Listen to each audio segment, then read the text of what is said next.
Hi, my name is Michelle Mears. I'm the Assistant Director here at Career Services. And today we are going to talk about your personal statement as you are having to learn about how to get into graduate school. So I'm going to go ahead and go straight into a presentation.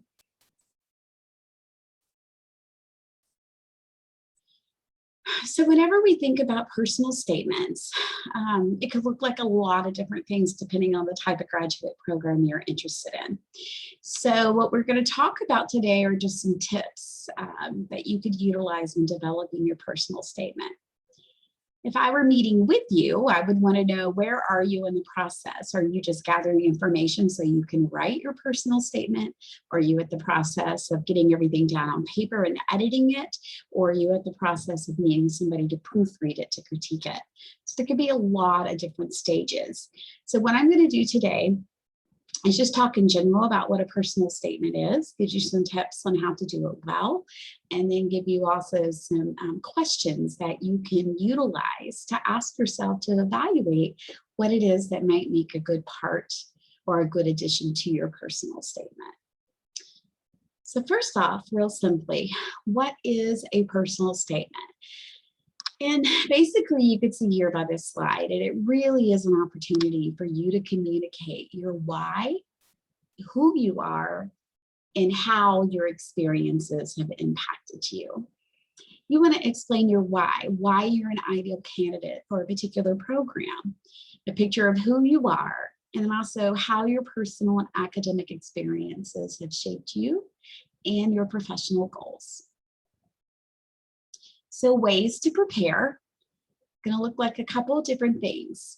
There are some graduate applications that just require a personal statement, and that's all they say, or they may call it a statement of purpose, but they don't give you any prompts or questions that you need to answer. That's okay. You can still answer some questions, and I'm going to give you some ways to ask yourself questions to kind of guide that process. Or there are some graduate schools who actually give you prompting questions to get you to answer in order to provide this personal statement. One of the big things to think about, even if you don't have prompts, is to know your career goal. Just going to graduate school because you're not sure what the next step is, you don't want that to come across in your personal statement. You really need to have a goal that you can articulate and communicate, saying, this is why I want to do this program, because this is going to help me to accomplish my goal to become a whatever the case may be. And then you also want to research that program so you can talk about how that program is the best fit for you. You may also want to look at 2 or 3 meaningful experiences that help support your goal. So again, this kind of ties into that why, who, and how that we talked about on the last slide. So a couple of things that you're going to want to answer and address in your personal statement, depending on what the prompts are and depending on what the length is. You want to talk about who you are as a person, what you would like to study and why. This is where your career goals will come into play. And also what type of contribution you can make to the program and why that particular program will help you reach your goal. So if we just kind of simply put that, as you can see here, that's highlighted, what do you want to do professionally? Why do you choose this particular program? And how will your time in this graduate program get you where you want to go professionally? Again, if your career or professional goals are kind of vague and nebulous, you could see how that could negatively impact your personal statement. So you really want to explore that part of yourself to make sure you're pretty sure on how a graduate degree is going to help you get to where you want to go. And if you don't know where you want to go, you want to do some career research to figure that out. A couple of things you could focus on. If you think about people who are reading your personal statement, it's going to be admission officers or maybe faculty. So they want to see pretty clear evidence that you're committed to a particular career path. Are you noticing a theme here? It's talking about the career path. So you have to be able to demonstrate more than a passing curiosity in the field, and you have to be able to focus on your motivation, the actions you've taken to prepare and to learn more about the field that you're interested in. So let's break that down, and what does that look like? So you may want to ask yourself, what motivated you to want to study public health, counseling, economics, business administration, whatever the program it is? What is it that has motivated you to want to study it? And it's got to be more than, well, I thought I could make more money if I have a master's degree. It's going to need to be more than that. And you want to provide evidence that you're actually committed to this choice, i.e. that evidence can be what individuals or what incidences or circumstances have shaped your life to where you are now, and convey what you value, and how does this graduate program or graduate degree fit into that. Talk about why you're a strong addition to this program. If you are interested, maybe say in a master's counseling program or even a doctoral program, maybe you could talk about your own background with diversity, equity, and inclusion, and how that can provide diversity to the program. Just try to figure out what is it that you bring to the table that you could offer the program. You want to avoid discussing what the program could do for you other than that it would fit into what your career goals are. So you don't want to talk about all the things, as this personal statement is about you, not about what the program can do for you other than help you accomplish your career goals. Then you want to look at what have you done to prepare for this career choice, and describe those experiences so that the reader, the faculty, the admissions officers can kind of draw conclusions about what you're competent in, and maybe also draw conclusions about your level of resilience, maturity, your focus, your drive, your determination. All those things are going to be important to come across. You want to avoid using just specific words. Instead of saying, well, I'm resilient, you probably want to tell a story that shows or illustrates your resilience, or I'm mature, or I'm driven. Anybody could say those things, but if you can deliver a part of a story that can show that you're focused, driven, determined, that's going to be more powerful. So remember, you want to show versus tell. Now, some of us have backgrounds that maybe have had some bumps in the road. And so if you do have any bumps in the road, a personal statement may be a time to bring that up. I wouldn't spend too much time on it, but if it's kind of like an elephant in the room and nobody really wants to bring attention to it, for instance, maybe when you first started college, you weren't sure what you wanted to do. And so you really struggled that first year being motivated to study. So therefore your GPA was really low. Maybe you had some type of situation, some type of circumstance that helped you get focused and realize what it is you want to do. And then after that, since you've made the decision of what you want to do, your grades have been great. That's what we're talking about. So be sure to explain any questionable items that might appear in your record or transcripts. Things like if you withdrew from a bunch of classes, or you had an incomplete, or you had to repeat courses, or below average grades, or maybe your test scores weren't so great, or even if you had to take breaks in your education. It may be best to briefly explain those questionable items instead of leaving it to the admissions person to just have conjecture about it. Provide clarity if you are applying again after not getting into the program. Maybe talk about how you've had some growth and change since your last application. And other things you might want to clarify if they apply could be a criminal record, or if you've had some type of history of negative behavior on campus.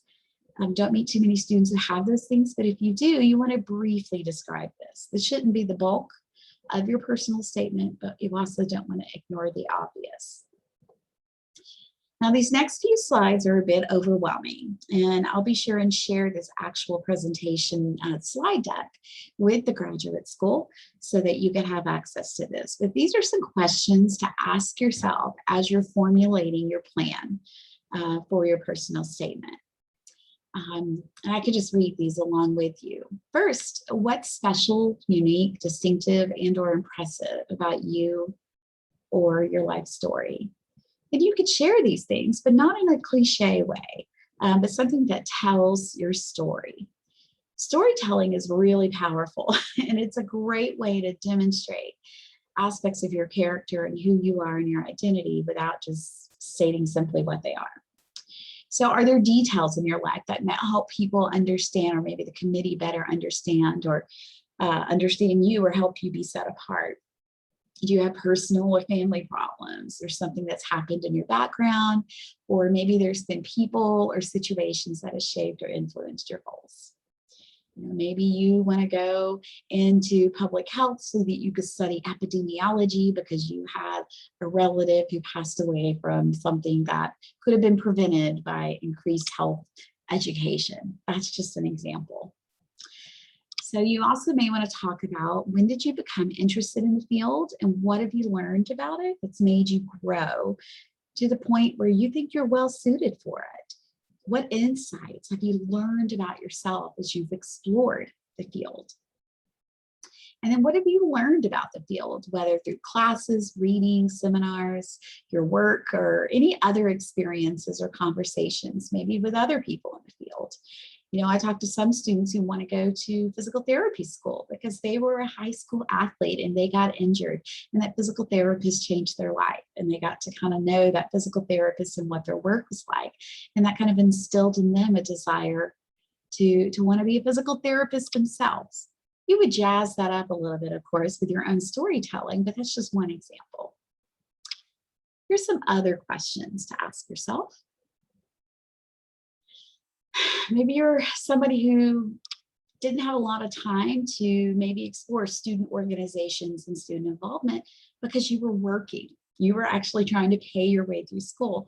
So use that. Talk about, what did you learn and how did that work experience contribute to your growth? It may not even be related to your desired field, but you were still learning soft skills, people skills, emotional intelligence skills in those job experiences. How did you learn leadership? How did you learn to problem solve? How did you learn to be analytical? Those could be examples. And of course, you want to ask yourself, what are your career goals? Make sure you're exhibiting those in your personal statement. Are there any gaps or discrepancies in your academic record that you feel like you should explain? Have you had to overcome any unusual obstacles or hardships? Maybe economic hardships, family difficulties, or physical difficulties. Anything you've had to overcome that shows resilience and drive. So maybe you have personal characteristics that you possess that would improve prospects for success in the field or profession. Maybe you want to go into counseling because you've always been someone with a passion for helping others. And you can kind of tie that into some experience you've had that have cemented that idea in you. And then lastly, what skills, i.e. analytical skills, communication, leadership, do you possess? Those are things to be asking yourself. Now, that's a lot of information. And so I'm not expecting you to be able to write a personal statement in like 5 minutes. This just gives you some ideas of things to think about. Now, some very practical, specific writing tips. Number one, often personal statements are limited by words, a word count. So you want to use space efficiently. So you want to avoid filler words like the truth is, or my personal belief that. Use simple phrasing. You want to convey a clear image in just a few paragraphs. So you want to be concise and precise, yet tell stories. It's a lot to do. That's why this isn't just a one and done thing. Remember that more isn't always better. What you may do is start out with a lot and then go through and cut and reorganize. And that goes to the second tip, is draft, edit, repeat. It's not draft, edit, and then turn in. It's draft, edit, repeat. So that means you may word bomb it first. That just means put everything down on paper you think that may be relevant. And then you can kind of go through and edit and have other people edit and proofread, and then kind of narrow down what your story should be for the particular program. With that, this takes time. So this is not something you want to do the night before the deadline for the program is up. You want to give yourself adequate time to write multiple drafts, to edit, and to thoroughly proofread. And this is key. Have other people proofread it for you and to check your grammar before sending it in. You know how it is when you write papers, you tend to start overlooking your mistakes just because you've been so focused on it. So finding others who could proofread for grammatical errors, spelling, or maybe misuse of words, that can be really, really helpful. And again, all that takes time and planning. So you have all these tips, you have these questions you could ask yourself. You've been writing and drafting and repeating and proofreading, and you're still not sure if this is what needs to be turned in. Well, here's a couple of things you could do. You could try to ask your faculty or a mentor in your field to review your personal statement, to kind of get their take on it. You could also check out professional organizations related to your field for tips. For instance, I'm a licensed professional counselor, so I'm part of the American Counseling Association and part of the Texas Counseling Association. So there's sections on there for students, and they may give you tips for graduate school.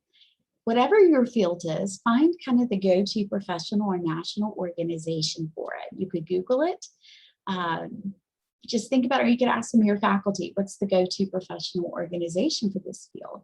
Just look and see what tips do they have for students. It's also a great way to do that career research, to find out what you could do with history or with public health or with business or English or creative writing, any of those things. And lastly, you could still seek out help from either me, Michelle Mears here at Career Services, or Jasmine Rivera. Jasmine is the counseling student intern, and she'll be on staff at the graduate school till the end of July. And then I will remain on campus until the end of July. Career Services is being reorganized, and so my current position is being eliminated. So I'll be here through the end of July, so you're welcome to email me or Jasmine, and we can help you with your personal statement. Once we're gone, though, you could also work with your faculty or mentor, and they could help you with your personal statement. So I hope this was helpful. If you have questions, feel free to email me. If you need more assistance, again, I would highly encourage you to reach out to Jasmine Rivera. Thank you so much for watching. Take care.